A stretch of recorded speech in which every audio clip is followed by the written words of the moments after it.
Hey everybody, welcome into Pro Football Ireland's NFL Podcast Week 2 preview show presented by SBK. A couple of weeks away from a historic weekend in Dublin. Michael McQuaid, Mark Hogan, Jason Hayes, and lads, for people watching at the very, very least, delighted to announce that I am in a secure location tonight. I look like I'm in a bunker, but I've got 1 gig internet. So how are we doing? It's good to see you boys properly for once. Mark, you're clean shaved. You're looking very well. Yeah, the mustache went a couple of weeks ago. It's funny that it went 3 weeks ago, and 1 week ago was when people started to comment, "Hey, where did the mustache go?" It's like I clearly don't get it out enough. No, it's exciting, and I think we have I don't know, we're doing exciting news at the top of this podcast, or what, Michael? As I set up the podcast, and a special hello to our EasyJet Plus holders, a special hello to, I don't know what that was in the background, but a special That was me hello, trying to retweet the live show. a special hello to everybody that is watching live and everybody that's listening in the car tomorrow morning or across the weekend. We really, really appreciate your help and your support, folks. It makes a huge difference. Before we talk about that, can we just say hello to the king from Cork, Jason Hayes? Jason, how are you doing? Did you enjoy week 1? Oh yeah, God, it was brilliant. I think really the primetime game stood out to me in week 1. It's like, as Seamus would say, banger after banger. Great time. No, it's good to be back. Very, very good to be back. And before we start, folks, just to let people know that I feel like they do know already. It's been a big few weeks. I want to thank everybody that has jumped on with our partners at SBK. Really, really enjoyed it last week. And for those of you who don't know SBK, they're all about sports betting. They're a betting brand which is not focused on casino or roulette, and that's one of the reasons why we worked with them. Just pure sports betting, bit of crack. To celebrate the return of the NFL season, they are offering a free bet builder every Sunday. If you can't find it in the app, hit them up in the live chat. But certainly, Mark, before we do that, I think we need to take a wee second just to thank people. Loads of people signed up last week, and I hope people understand, Mark, that makes a massive difference to us. No, and it does. And go easy, boys, because we got too many texts with winners. Again, if you don't like gambling, don't gamble. But we got some texts, and we were looking at the L stream of tweets responding to enter for the jersey, whatever. There was a lot of winners there. We were getting nervous, being like, SBK maybe don't want this in-depth, knowledgeable NFL fan following along for the ride, because I know myself, put my hand up, 15-1 shot. My only bet that I put on last week came through. So yeah, we were all laughing. We were laughing indeed. We are live right now across the internet, and obviously, again, as I said, if you're in your car, you're very, very welcome. Thanks to everyone that's listened to the podcast over the last week. #1 in football in Ireland, in the top 10 yesterday, in sports in Ireland, in the top 150 in top podcasts in Ireland. Why am I saying that? Because that really means a lot, because those figures only count the Republic. That's mental. We're 22nd in football in the UK as well. So I know a lot of the stats will go into Northern Ireland there as well. We really, really appreciate everybody. Thank you so, so much. And on that, we'd like to thank people. Over the last month or so, I've been getting a lot of DMs. People are ringing me.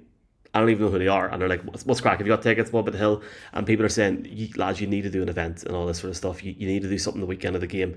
It's only right that you do something. And we have been working on something for the last maybe 2 or 3 weeks. And certainly for us, it was more about a timing that suits all of us, because we're all going to be very busy that weekend for obvious reasons. And it's thanks to everybody. But also, it's about doing something that's right for people. We don't want to half-ass something, and we're working on something. We're going to have an event on the Friday night of the Dublin game weekend called Up for the Game, which was planned weeks ago, planned a long time ago. That name, before anybody starts with that. That name, I think, was conceived, Michael, before there was ever an NFL game announced in Ireland. You said if there ever was, Susan. And I don't know where the idea kind of left. We kind of were saying, like, there's so many things. And look, in the last week, we've obviously got more and more announcements since we last did a podcast, between like, so for the Chiefs, they are having the Chiefs house here. There's obviously been the Steelers are going to be doing stuff across the island. And we were like, there is still more stuff to be announced. Henry told us when we did that mini podcast there on Thursday last week that even we don't know about yet. But I suppose it did feel right. And there was some genuine, these comments coming through, wasn't there? Like, you guys brought the game here. It's only right that you get up on stage. So not the guests fell into our laps. Michael, you are an absolute wizard with getting there is a couple of guests that I cannot believe we could be on stage with it. Like, I don't know, it's kind of one of those things that this thing started out as a dream, and now to be meeting meeting a hero of yours is kind of cool. A hero of mine. Are you talking about Neil Reynolds or what? No, I'm coming back. Sorry. I know there was a in there somewhere. Well, we are going to announce a lineup. Actually, going to try and announce names tomorrow. There is a link in our link tree, linktr.ee/PF Ireland, tattooed on my back. By the way, that is now because I said that much. Sign up for tickets. Sign up for interest. There's over 200 ticket requests already, which is more than we expected. And I may have to work on a bigger venue tonight. That's class. We really, really appreciate everybody. Keep clicking on it. Tickets are going to go on sale on Friday for this. And I promise everybody, we don't have the ticket price yet because we are still working on this. You know, we all have jobs in the middle of this crack. We are going to make sure it's under €30. €30 we're under. Let us also be honest. Who knew that Dublin has so much going on a Friday night? I mean, we thought it'd be busy, but when we started looking into some venues, it was more difficult than I think we envisioned, considering we are just over 2 weeks out from having to host that thing. Isn't that weird or crazy to say? Like, we're 2.5 weeks as we record this now out from a Dublin game. I hope everyone's getting their tickets sorted. Well, that's a whole different conversation. Look, obviously, big weekend and big week. We will try and come back to that before the end of the podcast, but it has just been announced over the last hour. This is a massive, massive weekend, Jason. Huge weekend. Everybody up here is talking about it, Jason. Ergal Kieran are playing Arbo in the Tyrone Championship. Kicks off tomorrow night. Are we going to talk about that, or do you want to talk about the NFL football? I'm happy to sit back and take a break for the next hour and listen to you rant about Tyrone football, Mick, if that's your preference. Well, Mark, it's the best championship in Ireland, isn't it? Everyone loves the Tyrone Championship. Boys wrecking each other. Big few, shout out to all the lads listening to this podcast that are playing for Trillick against Dungannon on Saturday. They're actually our boys listening to this podcast.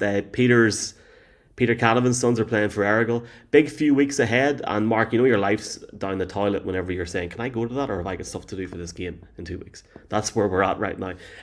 Here, in all seriousness, Mark, very, very quickly, did you enjoy week one? I really enjoyed having football back. And for fans in Northern Ireland, it was quite nice to watch football live, not interrupted, but a little bit pixelated. The only negative thing I have to say about Channel 5 is pixelated at 9 o'clock. It was like looking at something from the 1990s on dial-up internet. But bar that, I enjoyed the game. Yeah, no, I really enjoyed it. I think I've made an effort now. Well, I made an effort on Sunday that will hopefully go forward with me to just enjoy the games when they're on. I think in other years, we've been trying to do a bit of Twitter and all this kind of stuff. And it's like, I try and get off the grid now hard because, look, yeah, we have this week coming up and the week after that. But then we're going to be at the Dublin game. We'll probably have a couple of drinks afterwards. We might have the game on, but we won't be, bet into that late slate of games. The week after that, we're going to be in London. You do know. But after the Dublin game, I think there will be cause for celebration too. So it's like we will be busy. You're going to be in a press conferences. You're going to be at 6 o'clock games. The same happens in London. That will be 3 straight weekends after that you're in press conferences. You're running for flights and all this. You're getting delayed flights in London Stansted. That means just that you can catch now a red zone while you stress about making work the next morning. So I don't know. I just really was appreciating having that calm on Sunday. As we settle back into this year. And I say it every single year, enjoy weeks 1, 2, 3, 4, 5, and 6, because then the calendar turns to November. We start talking about playoffs, and all of a sudden your team is out because they're the Arizona Cardinals. So enjoy it while we have it. Oh, there we go. 8 minutes. It took 8 minutes. Just on that, week 4, you're talking about drinks after the game. Week 4, Packers, Cowboys, Sunday Night Football. And Jason, a man you know very well, people might know well if you're an NFL fan in the UK, Will Galvin has put me under pressure to find a lock-in bar, Jason, to watch that game. So I don't know. I'm not getting involved in these events. Here, find me a lock-in bar. We've said it now, but Jason, I don't know what day you're coming up, but I know I have the Thursday off. Thursday Night Football is the Cardinals versus the Seahawks with the new rivalries uniform that look absolutely serious. Do you not see them, Michael? I don't like the Cardinals one, Jason. It's funny. Mark said that, Jason, because we are planning a podcast record on the Wednesday at an unidentified location and time. So, Jason, I'm presuming you're up that week. I mean, we should probably talk about this on camera, but is there a plan in place? I know my boss is questioning me in front of everyone right now, but yes, I will be up on Wednesday, and I'm looking to immerse myself in the build-up all week. I don't fancy chances of finding a pub with a lock-in for Arizona against Seattle on a Thursday night. Won't be that ambitious, but maybe a better chance on the Sunday night. Well, statistically, over 10% of NFL teams are going to have a bar in the city that weekend. So there's a chance. There is a chance. So props to the Chiefs, props to the Packers, props to the Vikings, props to the Steelers. Let's look at week 2 and we'll come back. Look, I think while we do ramble for 10 minutes, this is a historic few weeks and there's going to be nothing like the first time this is happening. You can't beat the first time of something, boys. Simple as that. Let's move on very, very quickly from that. First segment on this week's show is called Do It Again. Mark, something that took you by surprise in week 1 that you would like to see again before believing it. If you had to pick one thing, what would it be? Yeah, I suppose I threw a cynical eye on this, and we will have the flip version of this later on in the podcast to talk about. But I kind of looked at it a little bit cynically. I don't know if you boys took the same approach, but I had to cast my eye on Justin Fields, who was part of the most entertaining, or one of the most entertaining games up until the Sunday night game of week 1 when the Steelers played the Jets. Don't get me wrong, Justin Fields had a really good game against a really good Steelers defense, 218 yards in the air and a touchdown, along with the 48 yards on the ground and 2 touchdowns. If you are... Sorry, let's rewind to 2023 when Bears fans wanted to keep Justin Fields instead of Caleb Williams going into the draft. Remember that whole hullabaloo? Like, there was the chance towards the end of the season that they wanted to keep him. There was obviously then when the draft was coming up, it was kind of an off-season storyline to keep Justin Fields. Hey, there was also fans after this week 1's game, saying that they wanted Justin Fields to be back in Chicago. But I suppose that is my problem. It was a career game for Justin Fields the other day. I can take your points. Okay, they should have built around him in Chicago. They should have built around him in Pittsburgh. And both of those places backed that point up by when Justin Fields moved on, they did go and get players. That was Roma Dunze and Keenan Allen when he left the Bears, or whether that was DK this year when he went on from the Steelers. But I suppose I have always said the thing with Justin Fields is he's a highlight play. And now that wasn't the case the other day. Now his highlight was off a run play that he kind of he skipped into the end zone off that play fake to Breece Hall. And it's like, yeah, the cast around him sets up that the defense is focusing on the run game. So he is able to get that much space. But I suppose, am I going to say that Justin Fields jumping from 61% accuracy throughout his career to 73% is believable? No. Can I say that the offense around him might make it easier? Yeah, the new offensive coordinator, Tanner Engstrand, is after coming over from Detroit, where he's the pass game coordinator when Aaron Glenn was obviously there with the defense.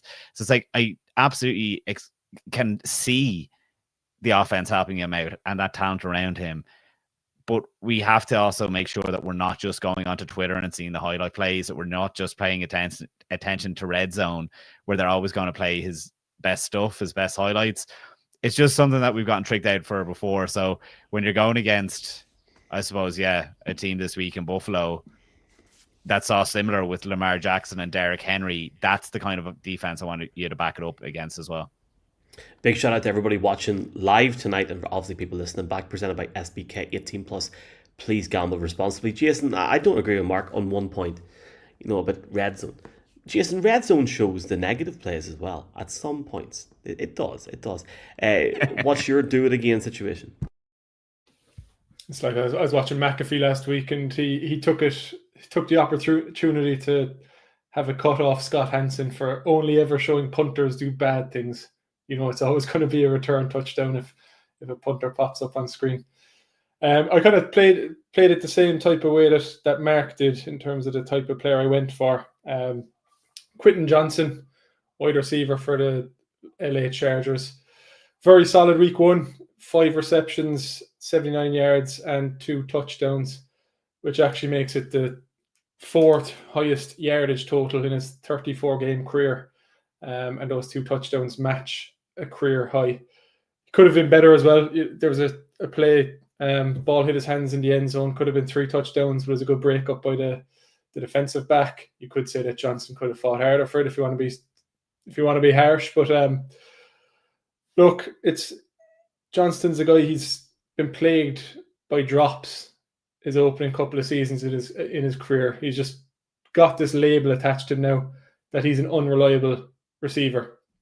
Harbaugh has hyped him up all off season, saying he has elite traits, and as Jim Harbaugh does, just says these outlandish statements to try and inject a bit of confidence in his guy. And it did shine through. I'm not going to sit here and say that Johnston made some otherworldly catches or was tested massively to do things beyond his capability, but he has his strengths. I think that was on show last weekend. He fed off some crossing routes in particular, where he's able to catch the ball in stride. We saw one early in the game, and he took it for 30, 40 yards, looked very quick. And if you can hit him in stride, in space, I think they're the type of areas he can excel in. I'm not sure is he ever going to be that type of guy who's catching one-on-one jump balls, but what Johnston needs to do is just lean into his strengths, and as long as he can continue to be reliable in the areas that he's showing, at least that he showed in week one, then I think he can go on to have a very steady career. And when you see McConkey and Keenan Allen to his side, it was a very balanced offense. No one guy was getting targeted above the other. They were all in and around the 70-yard mark, and it really falls on Herbert to pick whoever he likes or pick whoever comes open. The thing where that falls under is if Johnston doesn't continue to prove to be reliable, and if he starts dropping some of these basic catches that he's been known to in the past. So it's a good start. He needs to keep it going. I'm not going to say he's cured of his previous issues, but if he can back this up with another couple of good weeks, then the signs will be promising. Because last year, I actually looked back on his first game, the 2024 season, 13 catches, 186 yards. He followed that up with 40, 18, 45, 48, 12, 0, 48, 24. He had that breakout game, and then he vanished. And I just don't want to see that this year, because he's a fun guy to watch when he does show up. But he just needs to cut out the roller coaster that we've seen. Jason, for people that are watching this, your light is phenomenal. It's like heaven. And talking about seeing the light and really seeing the light, I just want to add to this discussion by saying that I seen the light last weekend. I think I did when I seen Daniel Jones play football. Now, in my life, did I ever think I would say that? No, I didn't. For anybody that's not a Colts fan, first off, you got to check out the guy that sings the song every Friday morning. This is our Colts. This is our team. We bleed blue. It's phenomenal. I recommend you check it out. But last week's week one victory for the Colts was the first win in week one since 2013. In 2013, I got this off Twitter. In 2013, Daniel Jones was a junior in high school. That's how long ago that was. Obviously, before I talk about Jones very quickly, I think it's important to mention. Michael, what is a junior in high school for context? I don't know. I mean, they are all juniors, aren't they? I think that's what, like 14. I think you have 4 years to go at that point. So I think that's 14 if we graduate at 18. But like, I mean, we both have different, education systems that we can't really get our heads around. We had year 14. Like the Brits, i.e. the English lads, have year 7 instead of year 8. I'm confused. I'll move on from that. But I think it's important because I know there are Colts fans, and I do want to shout out Andy, who took his newborn son Jacob with his wife to the game last week.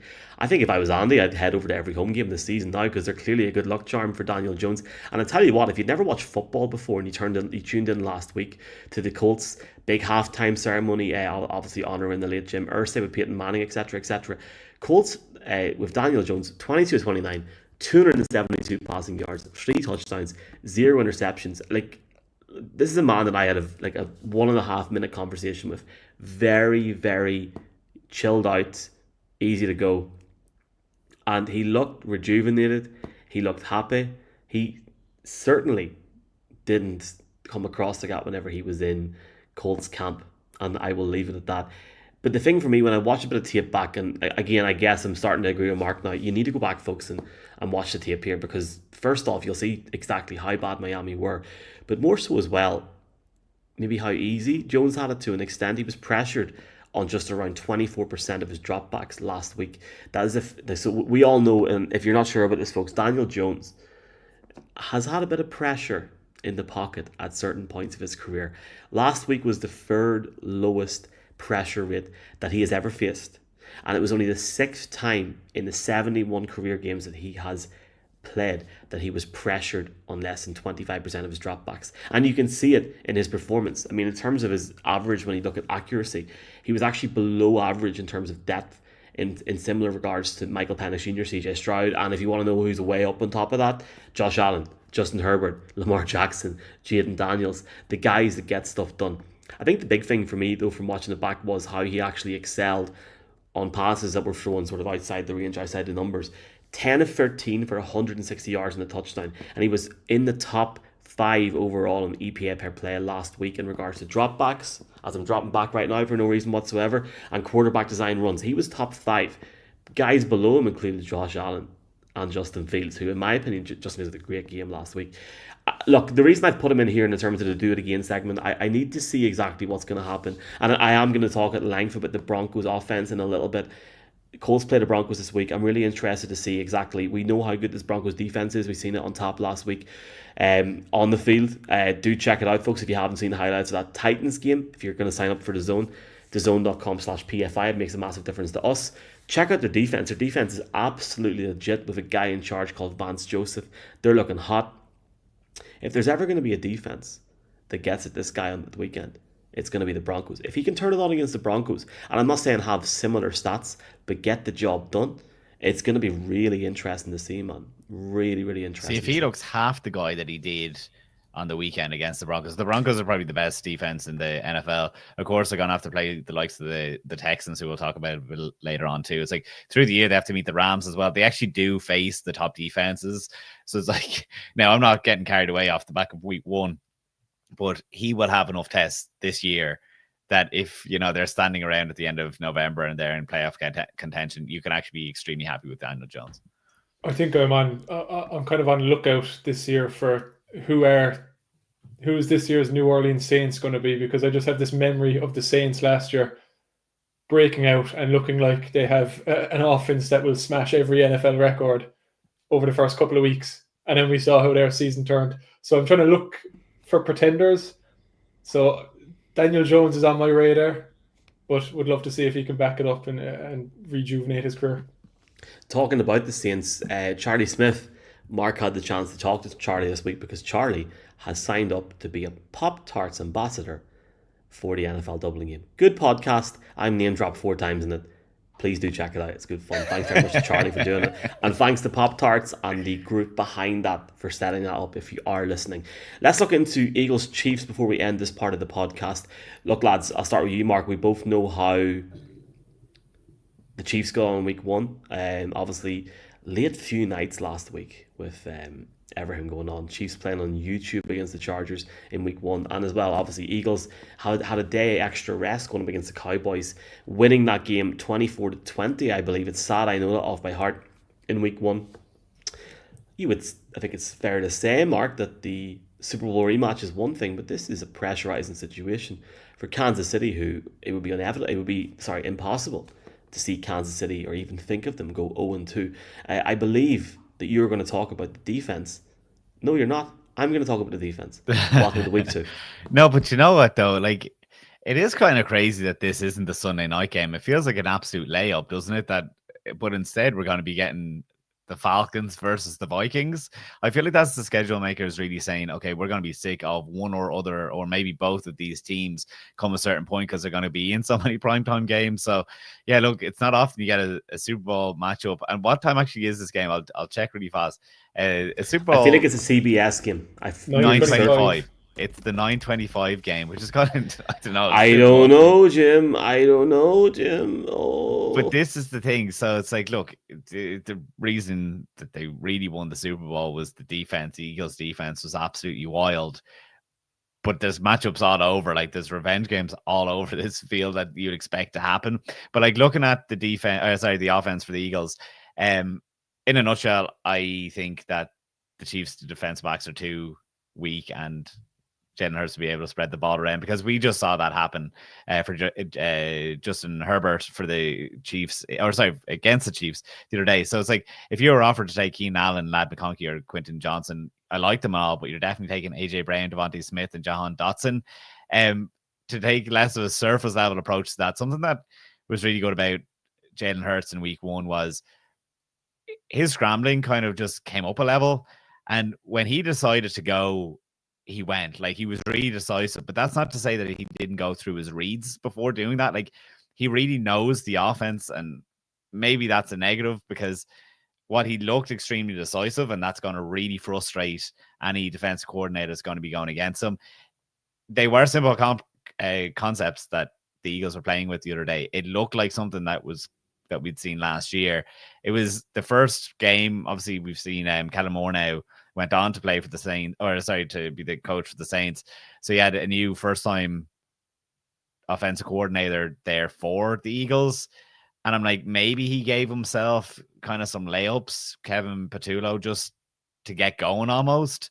It hurts his comfort zone and everything like that, but teams will figure that out by October, which I think is extremely worrying if you're the Eagles. If you want to go more in depth than that, look what happened with AJ Brown. He didn't get a target until 2 minutes left in the game. If you're an offensive coordinator, whether you're winning the game or not, like, there's an opportunity on 2nd and 1 when everyone in the league is going to defend the run against the Eagles in that position. Just throw 15 yards up to AJ Brown, because he's going to get pissed off otherwise. And also just to show that you are able to go a little bit off piece, because it was too predictable. Now, what was, again, worrying with that is, why wasn't AJ Brown being targeted? Because teams kind of know that, like, AJ Brown's going to run up and then kind of break off and on an in-breaking route. The safeties for the Cowboys the other day actually played really, really well. And they were kind of like just sitting in that space that if you were AJ Brown, you're going to move into. So they're just waiting for him to come to them. So they're going to obviously have to change up a little bit of that. But the average depth of target for Hurts the other day, because they were doing such a good job, was 4 yards. I do not think the depth of target this week against the Chiefs is going to be 4 yards. I think that they're going to be able to throw bombs on like all day long. So while I think there's worrying signs there for the Eagles that I'm sure they'll be able to fix over the course of the season, I don't think it's the Chiefs that's going to be able to figure it out for them. Game is not on CBS, Jason. It's on Fox, so we're going to have to listen to Tony Romo's understudy in Tom Brady. What aspect of the game are you looking at, Jason? Yeah, I'm going to talk a bit about the Chiefs' offense. I thought it was a very interesting game last week. Any conversation about the Chiefs' offense kind of has to start with the man himself, Patrick Mahomes.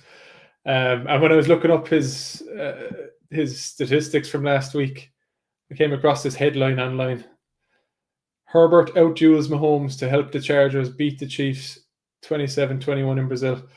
And it's nothing against Herbert, because by the stats sheet, he played better. And he played a great game.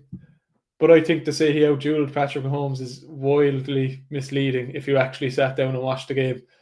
Because I would say, I don't think there's another QB in NFL history that would have put 21 points on the board in that game with what was surrounding him for 60 minutes. He was working miracles, and his stat sheet doesn't reflect it, but it was one of the funnest games I think I've ever had watching Patrick Mahomes.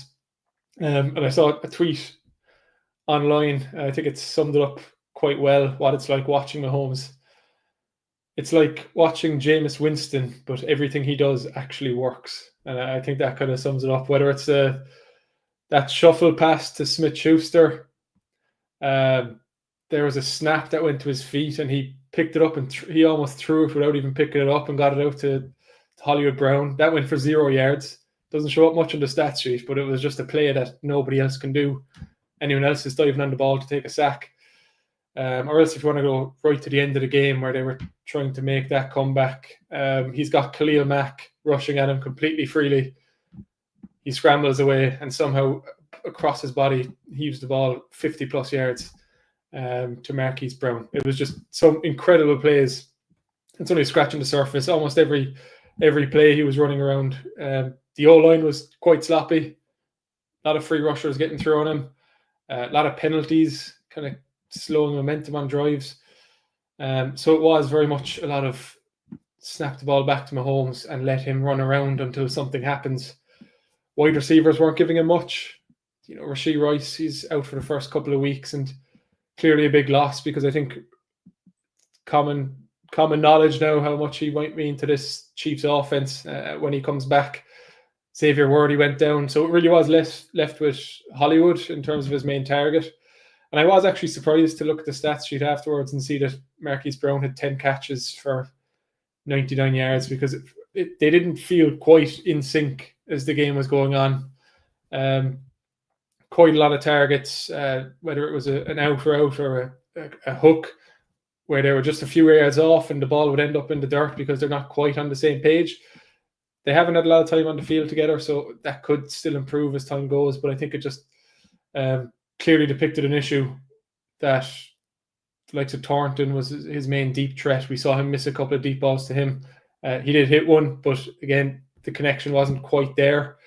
Hollywood Brown, leading receiver, just missing on a few. But I think that overall, the biggest issue I saw last week with the Chiefs' offense was the run game. They had just 11 attempts for 41 yards when you take away what Mahomes himself did. And at times when you're watching the Chiefs' offense, it feels like they're running the ball simply to keep the defense honest, rather than running the ball actually believing that they're going to gain more than 2 or 3 yards. There was a lot of talk about Pacheco coming back and maybe that will turn around what they're doing on the ground.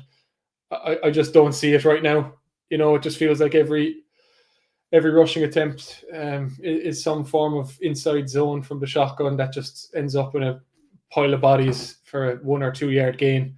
And then we see Mahomes again putting the team on his back. And you can see the motivation. He hasn't stepped on the field in 7 months since New Orleans.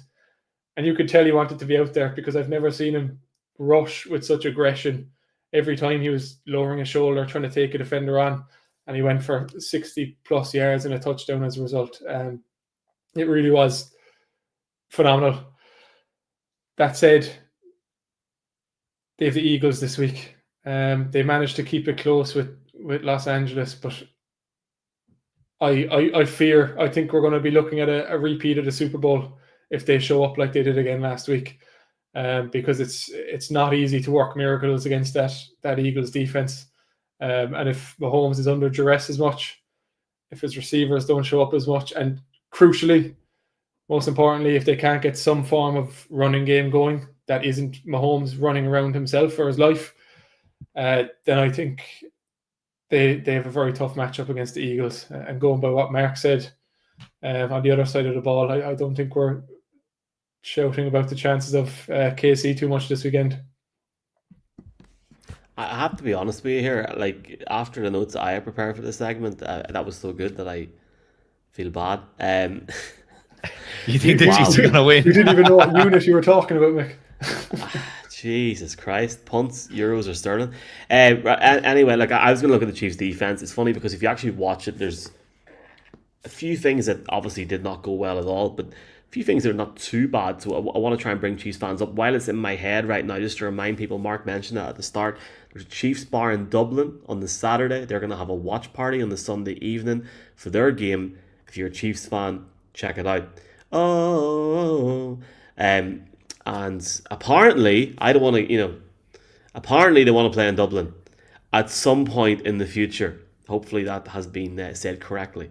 I look forward to seeing that. It would be incredible for the city of Dublin if that was to happen. And I think it's a huge marker on where the NFL is in Ireland in relation to the rest of Europe right now. Really, I know we're talking about this game, but should we? I would say my opinion on this Chiefs speculation is it seems a bit lousy. And look, I really want to be here, so I thought it was a bit lazy for them to come out and say it, because they know they're an AFC team and it's going to be the NFC has the extra game next year. No one is giving up their Kansas City home game. There's no one doing that right now. Like, their box office, like when you get the emails from your team, if you're subscribed to the ticket list like I am, it's like there's always like the prime time matchups. And it's like the Chiefs are always going to be in one of the fans would lose their mind. So it's like, as much as I want them to come here, when they said the schedule makers are the ones that make the decision, I think that's them saying, look, we know we can say anything on a freebie right now because no one is giving up. They're going to just protect us. They all want to show us to their fans at home. This season ticket holders will have none of it. Going back to last week very quickly, the thing that surprised me when I watched the Chargers game back against the Chiefs early on Saturday morning with NFL Pro, shout out NFL Pro, don't ask me how I got it, Chris Jones didn't look like himself. I know that he, there's double coverage a lot there, but he did not look like the same guy. Trent McDuffie is obviously the best cornerback the Chiefs have by a country mile, but he wasn't sharp. And Leo Chenal did not look the same either. I think the biggest thing for me is, and it's important to mention this for any team that we're talking about like this, for any team over this podcast, it's week 1. They haven't played a meaningful game of football or been on the field for 7 months, and I understand that the team they're going up against is the same, but they're going up against a team in the AFC West that, like the Chiefs' defense allowed 394 yards. Herbert had a heavy emphasis on the passing game in Brazil, and you'd have to ask yourself, did that travel have an impact? I think the Chiefs had a 3.5-hour drive to the stadium. I think having a game in Brazil is very, very important. It's great to see the NFL expand internationally, but when you see online people complaining about that, it is a massive issue. Third down defense, not 0 of 7 conversions allowed in the first half, but they were weaker in the second half, and that was a massive issue for them as well. But when you actually look at how the team has performed year on year, it's really, really interesting, because the secondary for me was probably the weakest point on the day. If you look at how they performed in 2024, when you lose guys like L'Jarius Sneed, and we know that Jalen Watson was out, they were vulnerable. And they're going up, and I agree with what Jason has said, they're going up against an Eagles team this week that is going to be an issue. And they were very, very poor against the pass rush last week. So I'm really interested to see what happens, situationally wise in their defense. At critical moments, they failed in that game in Brazil, and that for me is why they lost the game. I find what Jason said really, really interesting, but certainly this week for me, I think the Eagles are going to go to Arrowhead and win the game. 100%. I think win by 10, 14 points. Your headache for the Super Bowl, I think, was George Karlaftis, Michael. I was like, George Karlaftis was it? How do you even remember that? That was like 7 months ago. That's class. And but they had some exotic blitzes and stuff. Like the defense is still spags or whatever. Like there is that hope. It's just I just think that DBs in particular were so weak that when you come up against, and it's kind of funny because both the Chargers and the Eagles, rightly or wrongly, are probably seen as run first offenses.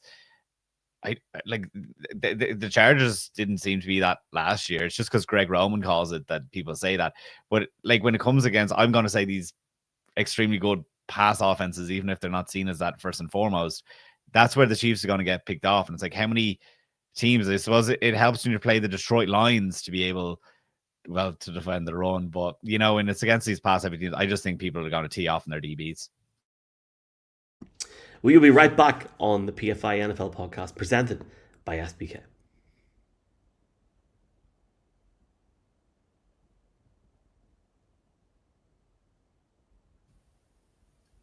Is he frozen? No, I'm not frozen. I'm taking that's okay, way too long of a pause. Right. Rockwell water. Good Tyrone water. 3, 2, 1. Back live here, also in your car, in your ears, on the PFI NFL podcast presented by SBK, our partner for the 2025 NFL season, folks. I'm sorry, this is not an advert. Their odds are superb. They're far better than wherever you're betting with right now. It does help us. Check it out. Check the link in the bio. 18 plus. Please do gamble responsibly. We're going to talk about a couple of games this weekend that do make sense in regards to some of that stuff. So don't be taking our advice too much. But I hope it helps you out in one wee sense. Michael McQuaid, Mark Hogan, Jason Hayes, as we roll on in the second part. We are live as well. Get your questions in if you want me some questions at the end. Mark, we started off with do it again. We're going to do don't do it again. So something that we weren't expecting, but concerned it could pop up again in week 2. What would that be for you?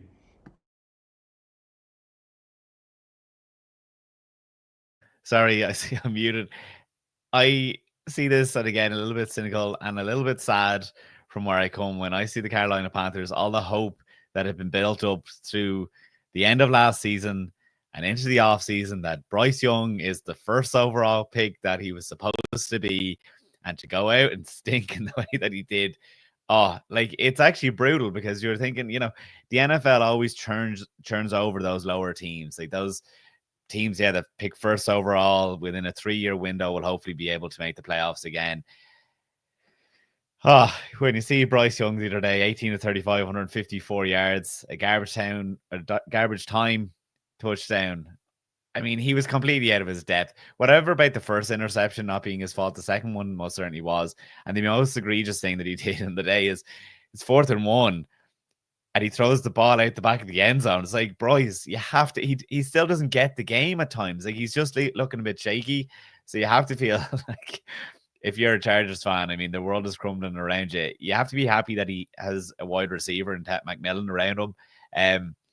He had the 38-yard touchdown third quarter. It was on a 4th and 5. Or sorry, he could have had it. I have to say it's good that they have a wide receiver because the cast around him still isn't great. Like, I don't understand. Do you guys know why is Hunter Renfrow getting so much excitement for a guy that was selling houses last year? Like, It's a nice name. No, and he was always dead sound. Like, people liked him with the Raiders and stuff, but like there was an awful lot of hype. It still isn't a massive cast around Bryce Young. So I found this guy on Twitter at Fantasy Bandits. You've never heard of him because he only has 250 followers or something like that. It's not like at Fantasy Bandits is where you need to go for your fantasy news, or not that I know of anyway. So this guy is an absolute Bryce Young homer, and he put together like an adjusted stat line that says that Bryce Young should have had 10 more completed passes except for drop balls or guys that were going out of bounds as they brought the ball down. Watching that clip back, I can kind of see it. Like, some guys like need to learn how to toe tap. Other guys need to be able to come down with a bit of strength and hold on to the ball while they're maybe in double coverage, or maybe it was McMillan that was kind of to blame for a couple of those. But I just don't think that bodes very well for the team going forward, because like if you have a quarterback that's shaky, if you have the guys that aren't making plays for him, it's like if you turn that forward to who they're playing this weekend, it's the Arizona Cardinals. It's like Spencer Rattler definitely had success over last weekend against kind of soft coverage late in the game. The problem is the Cardinals DBs played really strong. Jason, you're going to know that Will Johnson absolutely leveled the guy, like hard hitting. It's like, if I'm just saying that you need guys that are able to show a bit more toughness, I don't think that that's going to come up this week in particular. And I think Bryce Young could get shakier and shakier. It's a real shame. It really is a shame, because there was so much excitement. He gets benched last year and he comes back and suddenly he's good. And it's like, whoa, here we go. Steps forward. He gets a wide receiver that everyone really wanted, expected to go to Dallas. It would be heartbreak to think that you are literally resetting when you finally thought you saw signs of progress late last year. Jason, who have you got? Yeah, so no specific player. And I was trying not to interject during your Daniel Jones Colts segment, because for every positive about the Colts, you were saying all I could think about was the negatives of the other team that was involved. We're saying don't do it again for the segment, but I'm just like, rip it up, just blow the whole thing up for Miami. And I do feel bad for Dolphins fans, because you mentioned the expectations, and we've all been there. I'm a Cardinals fan. I've certainly been there. You're 8-month long off season, and you hope things will get better, and your team has issues, because this Dolphins team has issues that were discussed about all off season long, in terms of protection in front of an injury prone quarterback. Their star receiver was involved in drama, about wanting to leave and then not wanting to leave. That's been going on.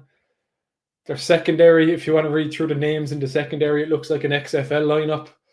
You knew these were issues going into the season, but you kind of quietly believe or hope that things will be okay, because you think, the coaches are the guys who are seeing these guys up close day to day. Maybe they know something that we don't. Maybe they have a plan. And then you see what happens on Sunday, and you're like, no, the issues we knew were coming came, and apparently there was no plan, and the strategy was just show up and hope things are okay.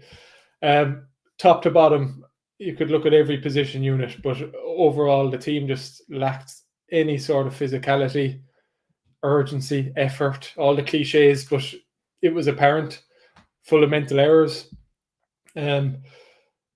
Like the team is struggling from a physicality and effort standpoint. When you look at the types of drives the Colts are going on, bleeding the clock, taking double-digit plays. At one point, they ran the ball 7 times in a row on a touchdown drive. And that really just speaks to the other team just not having an answer when you can just consistently get 5-6 yards at will. And I do think that's a physicality issue. It's an effort issue. And I look at Mike McDaniel, and as smart a coach he is, and as much as he's proved himself from a scheme standpoint in the past, I just look at him and I think, is that a guy that's going to be able to turn a depleting roster around and going to be able to hold guys accountable in the locker room?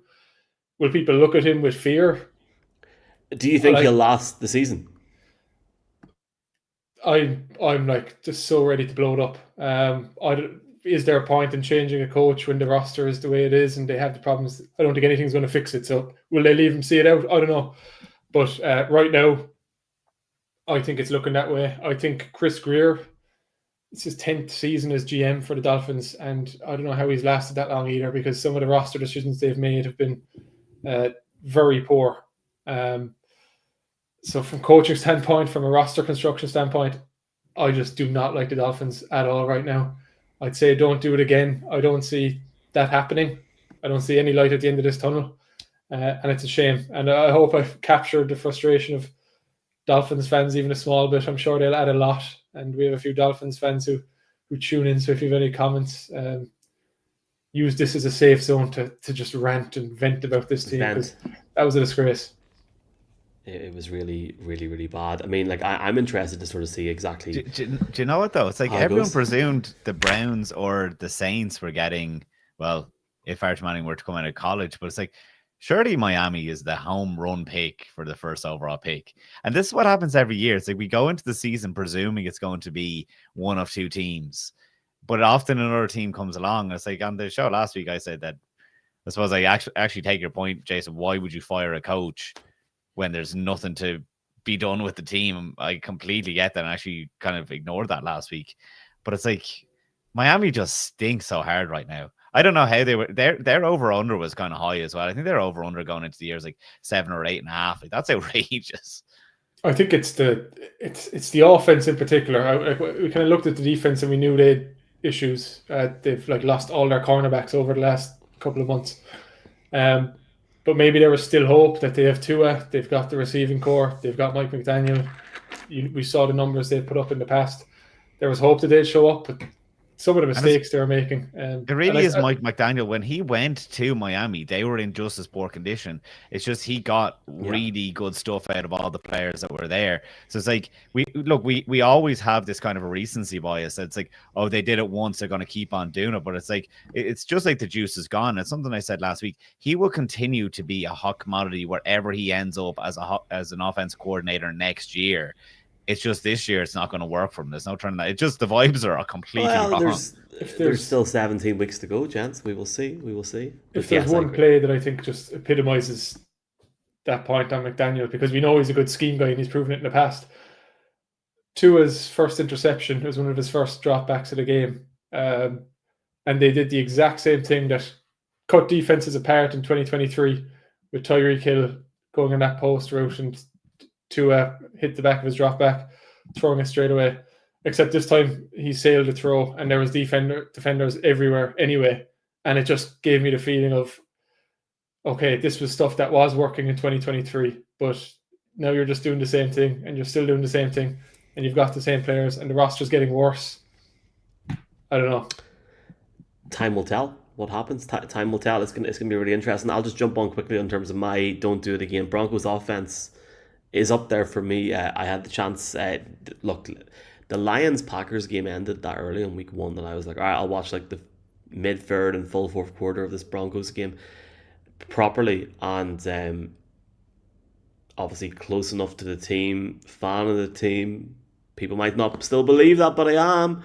Somebody DM'd me yesterday morning saying, you're not a Broncos fan. And I was like, well, I am. After how the offense played last season, and when you come into the season, then you got Bo Nix entering the second year, you got RJ Harvey, J.K. Dobbins. Then you line up with Courtland Sutton, Marvin Mims, you got Evan Engram as well. You expect to see improvements. You expect to see an offense that is getting better year on year. Certainly the expectation for me in regards to Bo Nix going into the second season was, Jeff Reinebold said it on the Picks podcast last week, Super Bowl contender. And he meant it when he said it. There was 5 times last week where the Broncos offense put their own defense in their own territory. And they were lucky because there was no Titans touchdowns in that part of the segments of the game. Because the Broncos defense, as we've mentioned previously on this podcast earlier today or earlier this evening, they dominated. Like, we've seen how good Nick Benito played last week. Every guy that got a contract extension, Cooper, Benito, and Allen, all had sacks in the game.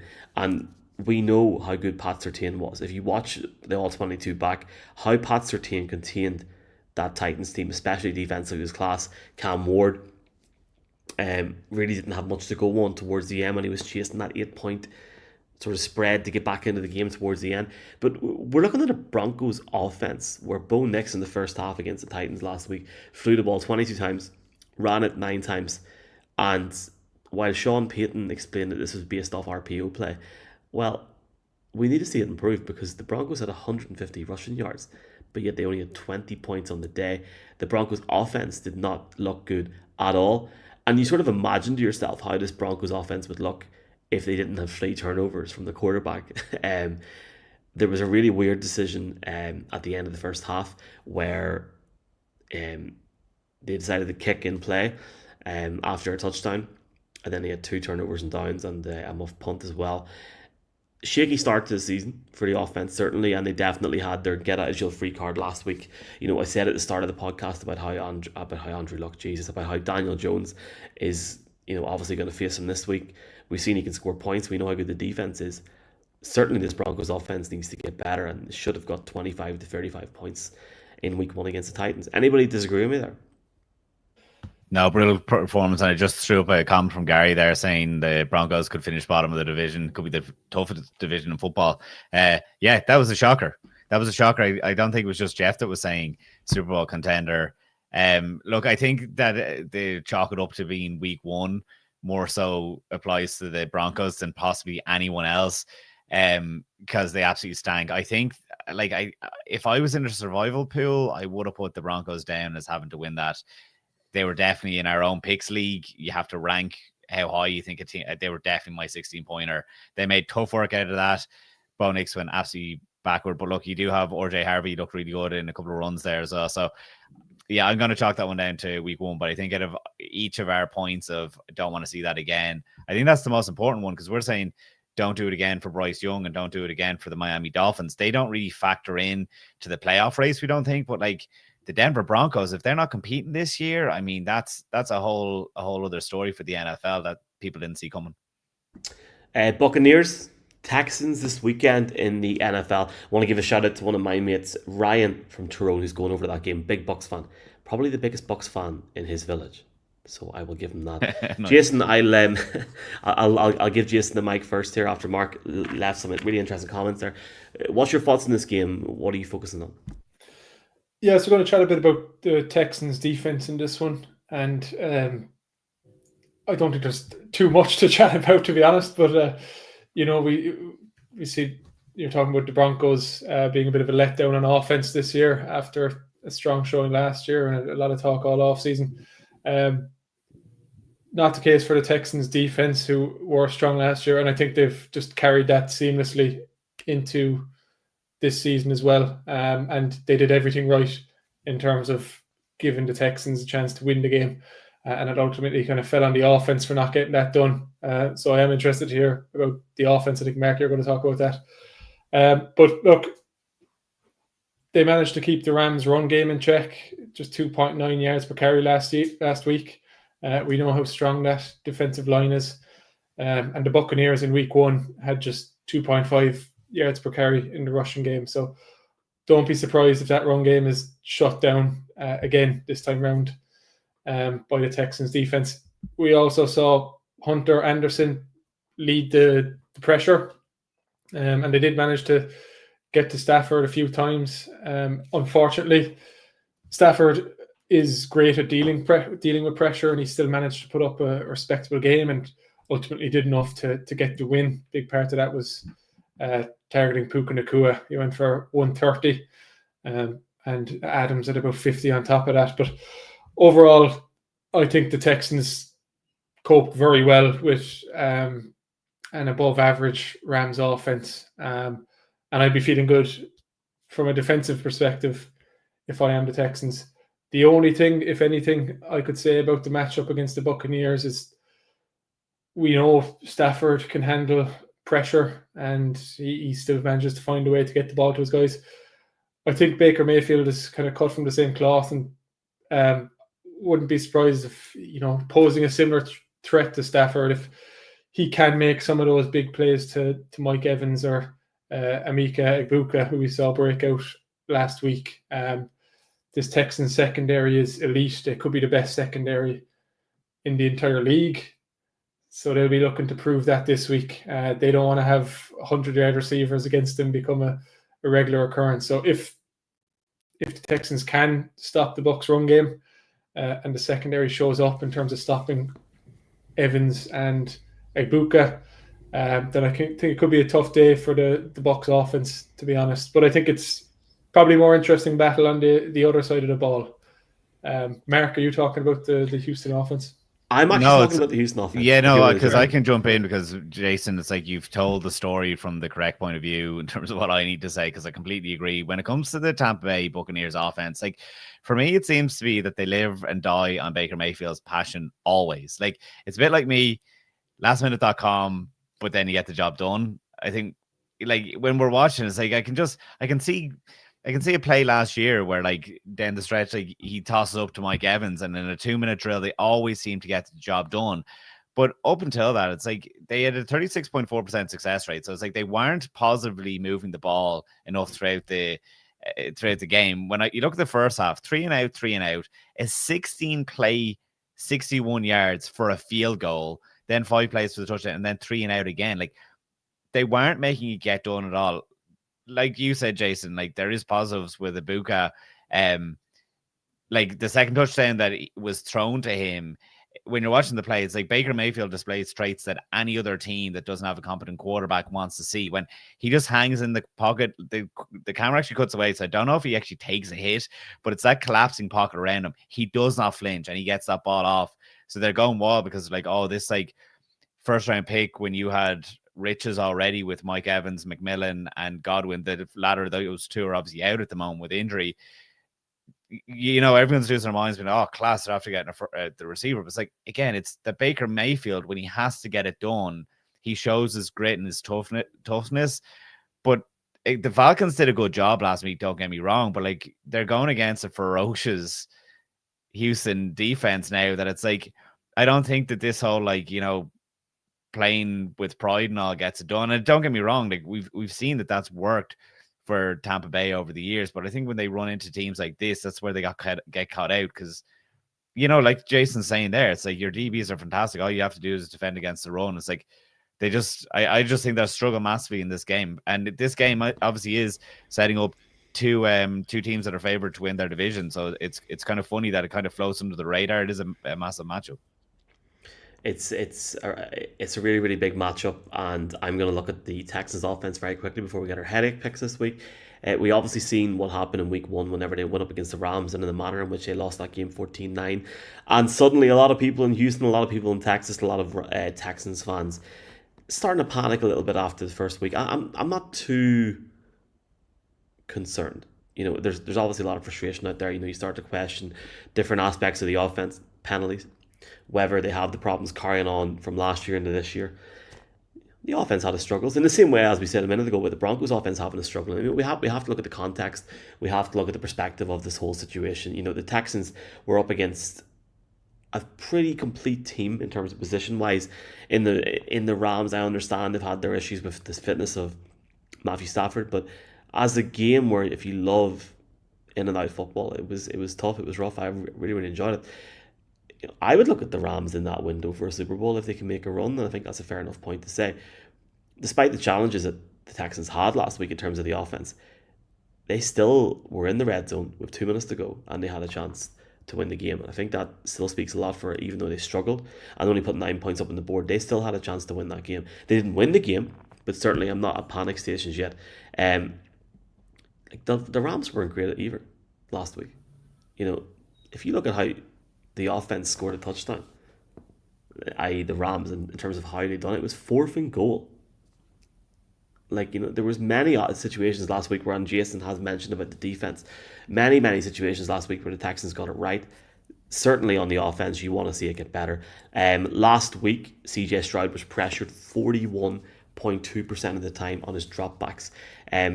But this is the problem, Michael. Like, Yeah. when you talk about like bringing over problems from last year, that offensive line It's a was massive obviously. issue. And look, and there wasn't a whole lot they could have done about it the other day. They lose a tackle to just an illness before the game, and then throughout the game they're getting injuries, and they actually have to like fix it on the fly. So it is difficult. But like, if it's another year, like last year was that like we expected this jump from CJ Stroud, but it didn't happen because like there was just too much pressure coming on. Don't get me wrong, the Rams are a fantastic defense, and like, like that's one of the tougher matchups that you're going to get. That's where I have a worry. Is like, gee, if it's going to be a turnstile all over again, it's like, do we really expect them to go well? Because CJ Stroud is going to pick up niggles throughout the season. It's only going to get worse. And you obviously had that pressure going into his second year, and he's obviously now got more pressure because we've seen such a great performance in year one. And you hope it doesn't happen to guys like Jaden Daniels. Not massively concerned with the offense, but certainly going to pick the Bucs this week. Before we get our headaches, I am going to put you boys in the spot very, very quickly here. SBK, our partners, 18 plus. Please gamble responsibly, folks. If you bet in the NFL, this matters to you. If you don't, ignore this for 10 seconds. Join SBK if you haven't gotten the account yet. It would mean a massive difference to us. They've got better odds. Lads, let's pick a team each and do a little treble this week. I'm going to pick the Bills to beat the Jets. Anybody else want to jump in? Yeah, I'll pick the Bills. Sorry, we did not prepare to do this. So yeah, I didn't, but I'm putting you on the spot. No, of course I picked the Bills over the Jets. Well, no, give me another team. We're going to do a wee treble. Like a little... oh, jeez. I consider my travels. So I picked the Ravens over the Browns, and then if I go down through this, I will pick. I'm supposed to give you a spice because I go New England over the Dolphins, but we're not going to get a lot of money if that's what you're doing. Let's go with the Ravens for Mark, and then we'll let Jason pick his last one. Don't say the Cardinals. I'm just looking. I'm looking for a bit of it. I think Seahawks is going to be a nice game actually. Spicy. I'm guessing Seahawks are underdogs for that one. I'm going to go with Seattle. Okay. We will check out the odds. We'll put it in our bio as well. Big thanks to SBK. Just finally, lads, headache for the week. Who we got, Mark? I actually had a couple of them because I suppose you're after saying the you're after talking about Pittsburgh versus Seattle. DK Metcalf, isn't it exciting that he's gone back to his former team? I don't know if anyone's picked that, but I suppose that's a nice spicy one there. And I didn't say it when I was teeing up earlier on, but I was definitely thinking about it. AJ Brown didn't get his touches last week. You said you were looking at a SBK there, Michael. I actually looked at his over-under in receptions is 4.5, as he only had the one last week. I think that they're going to have to feed him because I think that maybe it's been said by Sirianni, it's like, we can't have this story popping up again that AJ Brown isn't getting his looks. So I think is especially like we outlined against those DBs, I think AJ Brown bounce back game for him. Who you got, Jason?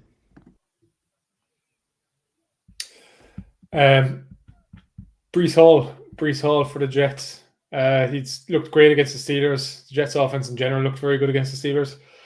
And we saw what Baltimore did to Buffalo's interior defensive line, which we talked about a bit last week. So I like this matchup again. Buffalo's, they just haven't got a hold on running backs over this past season or so, and week one doesn't look like anything different. So headache is with Sean McDermott on how to stop Breece Hall this week. I'm just going to jump on the Steelers bandwagon and talk about a guy that's in a contract year.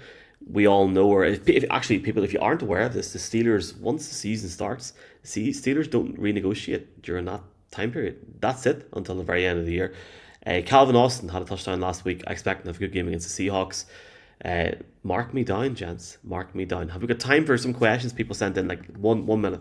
Have we got time, gents? Oh, absolutely. Have we got time for the people? Time for the people. And actually, one thing that we might try next week is I'd actually love to get some voice notes. And someone was listening to the Monday morning podcast. There we go. Somebody was listening. Do this? No, I no. Mangan done it the other day with Jacob. He done like it was pretty good. I enjoyed it. It was good. Also, thanks to everyone who's listened to the podcast the last few days. Unreal. And we will do voice notes. We're happy to do that. It's more difficult in StreamYard, and I tried to tell Connor that. I was like, it's hard to put them on because the audio is coming in now. Anyway, Justin Turner, which team do you guys think will have more trick plays in this week's Lions versus Bears game? Give me the Bears. Why not? Who you got, Mark? So what was for the trick plays? Northern I'd probably accent. go for the. I kind of would feel the Detroit Lions, but yeah, that's a funny question. Yeah, that's a cool question. Shout out to Justin. Who you got, Jason? Yeah, Ben Johnson returning home against the Lions at least. Yeah, Ben Johnson. He's going to show that he's still the greatest offensive mind out of those two. Anthony Braithwaite saying that the Channel 5 programme starts at 6:30 on Sunday. It didn't kick off 6 o'clock. And it's Patriots Dolphins, ... trying to grow the sport. Anthony, it's sad that I know this because I seen it advertised last Sunday. I believe cricket is on Channel 5 on Sunday. Cricket! I don't know. Maybe the cricket will end. Maybe it'll have tea before. I'm sure it's not going to go on at 6:30. Surely. That wouldn't make any sense. Best luck to everybody going on that game show at the weekend. Mark, Tygo Mahoney, what is your favourite player-to-player matchup in week 2? Oh, I suppose that after already given away, I suppose DK Metcalf versus Reek Woolen, if that's who he ended up playing. I guess that's just a spicy one, isn't it? When you have a former player going back to where they were supposedly your legend is always fun. This is not the full question, Jason, but Darren Brown wants to know, should the Chiefs bring back Tyreek Hill? What's your thoughts? Oh, I think he's going to be for sale. The thing is that before Dolphins start clearing house, the Chiefs should be expecting back the likes of Rashid Rice. So maybe they'll be thinking they don't need him. But based on last Sunday, I think they could do with some help at the receiver position. And they did that last year as well. D-Hop was the big name, and they went out and got him, the Chiefs. So I can see a similar storyline. Just finally, Gary, and thanks to everybody for their questions, folks. We really, really do appreciate it. Gary saying, any opinions on the new kickoff formations? Don't like it. Utter woke nonsense. Don't like it. Yeah, that 35-yard rule is definitely a game changer because, like, you can imagine lads getting torn out afterwards, being like, you're after kicking through the end zone there. Like, what are you doing? That's the 35-yard line. Like, yeah, it's definitely interesting. Like when they've really GAA has been fixed by potential future president down here at least, Michael, Jim Gavin. Yeah, and I wouldn't know. I can't vote, so Yeah, that's a funny one. So it's like I'm just gonna jump on this here just very quickly. I hope, like, let's take politics aside, lads, here for a minute. Like, Northern Ireland might qualify for the World Cup. So we're all here, we're having the crack. I hope somebody from up here gets to run for that, and that's all I'm going to say. It doesn't matter who they are or what the background is. I just hope somebody up here gets to run. Sinn Féin could definitely nominate them, but it doesn't look we're not going to talk about political parties in this podcast. No, I hope somebody up here gets to run. They haven't nominated anyone. Yeah, it's like if you want someone to go, it's like that's the only way that's going to happen. We will see. Is that us? I think we're done. I feel like we're done. Yeah. Okay, right. Questions. Just a reminder that Up for the Game, and we're going to get Mark a new mic next week. Jesus, Up for the Game. Me and you handle because it's like it's fine. We explained this last week. Ignore. Okay, Up for the Game, Friday the 26th of September in Dublin. Locations TBC, everything's TBC. Tickets on sale on Friday morning. There's already like over 180 requests for tickets, which is class. And we're going to try and get a big venue for it. Obviously, more information to come on that over the next few days. And a bit like the ballot, a bit like the Hill 16 ballot, if you signed up, the money will be taken out of your account. So all 180 of you, you better jump. That is a big event. There's also some really cool news dropping next week. I guess we'll talk then. For now, College Podcast is online. Me and Jeff have picks on Friday. Connor and Jacob back on Monday morning. And yeah, look, big thanks to everybody. It makes a huge difference. We'll chat to you soon. Take care.